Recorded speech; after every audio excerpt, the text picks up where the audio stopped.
aux propos prononcés en Casamance. Non, ne parlons pas. loolu la foofu laa jëm. Remettre en foofu laa cause jëm. non remettre en cause. des fondamentaux, des questions cruciales et j'en viens à la question casamançaise.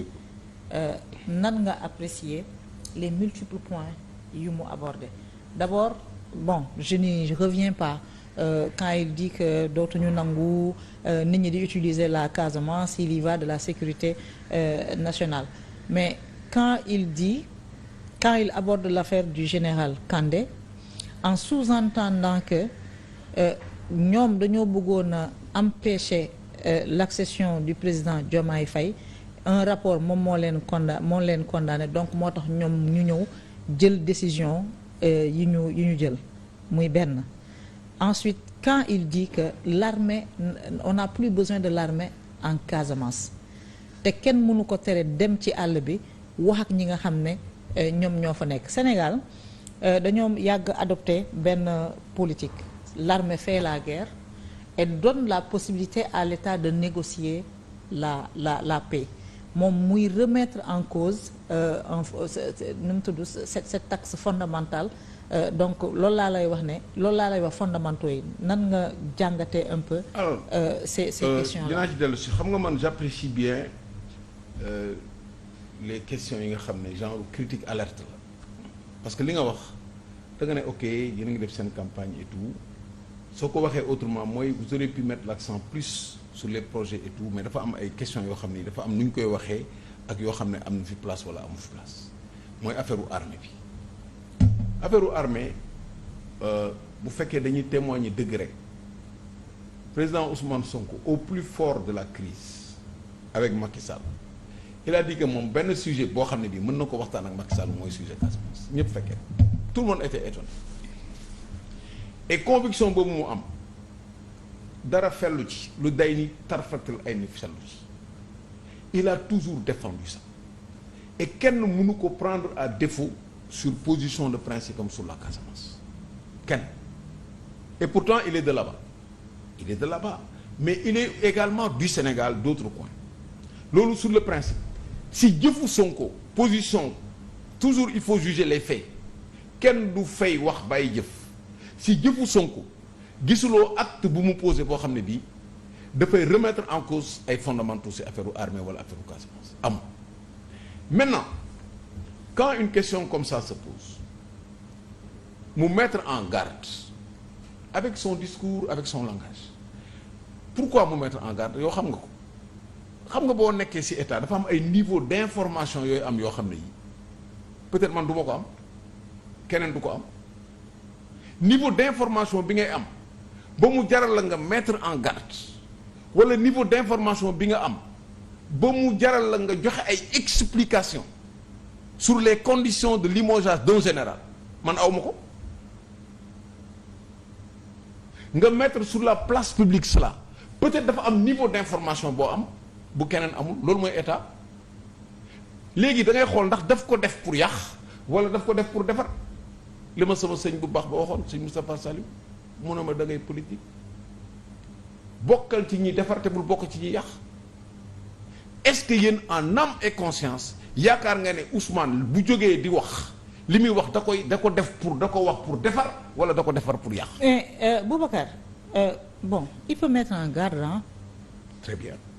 C'est son droit le plus absolu mais il n'y a aucun Sénégalais responsable buy utiliser di instrumentaliser la question casamançaise c'est une question boo xam ne boo ci commencé dugal politique sax médias yi ñoo lay njëkk a. loolu laa d'accord ak yow c'est une question sans. ñoo lay njëkk a arrêté. mais les risques sont toujours là. médias yi ñoo lay njëkk a arrêté et puis dans sa façon de mettre en garde de vouloir éviter que les gens en fassent un sujet. C'est lui-même qui pousse les gens à en faire un sujet et c'est lui-même qui revient pour donner des éléments yoo xam ne nit ñi ñu ngi ciy taxaw muy l'affaire du général Kandé. Wow. muy la nouvelle démarche bi état nar a adopté en Casamance. En fait c'est lui qui crée plutôt le débat. Que quand tu fais une communication tu fais un bilan coût-avantage da ngay xool bilan situation bi fu mu toll situation de la Casamance. fu mu non waxuma bilan situation bi. dëgg d'abord comment un premier mais moom laa lay ministre c'est-à-dire comment un chef du gouvernement peut parler pour prendre la responsabilité. Oui. De pointer du doigt des militaires de haut rang naan dañoo def coup. dañ doon jéem a déstabiliser le pays. xaaral rek militaire buy jéem a déstabiliser le pays. Ils ont une discipline militaire. Il y a la cour martiale. Il y a tout ce qu'il faut pour prendre en charge ce militaire-là. Est-ce que militaire bu déstabiliser réew est-ce que sa punition mooy jël ko affecté ko. Et puis une question comme ça nan lañ ko mën a tegee sur la place publique. Mais c'est ça que je suis en train bu ñu boo ma dégloo rek dinañ waxtaan boo ma dégloo dinañ jubóo dama ne la booy def communication sur un sujet n'importe lequel da ngay xool état wu question bi fu mu toll nga def bilan ban perception la nit ñi am ak fan la situation toll fan la risque yi toll nga vérifier ndax jar na communiquer wala jarul communiquer. lan la loolu information bi lan la apporté. dans le débat loolu laa lay expliquer yow xam nga xamuloo ko. deuxième bi mooy le coût de cette communication bi lan la apporté lan la arrangé lan la fànq ak lan la fànqul n'est-ce pas nga seet ban avantage nga tirer en faisant cette communication. lan lañ ci tirer. loolu laa lay expliquer ma ne le niveau d'information que nous avons en tant que public ci discours bi un premier ministre def qui a un niveau d'information qui lui a permis de faire cette analyse pour dire est-ce que loolu la waxoon au début dans cette affaire-là est-ce que mos nañ ci prononcé wu bu demee ba en pleine campagne électorale mu soulever cette question-là wax ci li mu ko wax ko ni mu ko waxee. mais wax ji amul cohérence en fait. xam nga en apparence yow boo ko gisee mën nga ne amul cohérence mais man sama technique wu man appréciation man du ma dégg tëll rek ne dama na man damay interroger wu je me dis c'est une déclaration boo xam ne bii li ko war a justifier graw na mais man xaw ma lu ko war a justifier ma ne lan moo ko war a motiver nag man xam naa ko motivation bi moom mooy defar parce que ligne bi Ousmane Sonko wone depuis le début sur la question de la Casamance ligne ñu defar la et pour terminer moi sur cette question. mais defar en jetant. le discrédit et l'opprobre. loolu c'est un point de vue personnel. sur des militaires de haut rang. en jetant même le discrédit sur l'armée sénégalaise nga xam ne dañoo ne. non c'est l'armée la plus républicaine d'Afrique. c'est une appréciation personnelle dañoo ne Sénégal moo am l'armée la plus républicaine d'Afrique. ba ma yeggali rek juste rek pour ci question boobu. le risque c'est ça en fait. pour man cette question-là est trop sensible. mais justement. même yow tu as du mal à en parler. non et lui il en parle en public. c'est-à-dire que man et de manière polémique. justement man du ma ci mën a wax parce que niveau d'information bi ma ci am maa ngi ci niveau perception pour que cette question sensible qui a fait tant de morts qui a fait tant de pertes de vies humaines des familles brisées ba entraîner une loi d'amnistie ba ñu war ko fàtte cette question-là. On doit l'éviter mais moi je suis un homme d'État j'ai vu des questions hyper sensibles dans ce pays-là yoo xam ne yi personne n'en a parlé parce que garder le silence était meilleur qu'en parler. mais justement.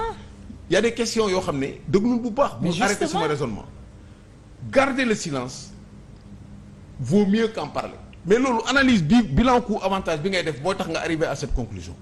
Il peut arriver des questions yoo xam ne mettre en garde vaut mieux que garder le silence. Mettre en garde qui? Je dis donc le niveau d'information man bi ma ci am foofu laa mën a yem ci débat boobu di ñaan yàlla Sénégal fàtte question yëpp yu nga xam ne question polémique la fi ñu toll ci construction la ñu nekk te élection législative enjeu mooy naka la ñuy def ba bu ñu taxawalee institution yi ñu mun a construire ba sénégalais gis ci seen bopp.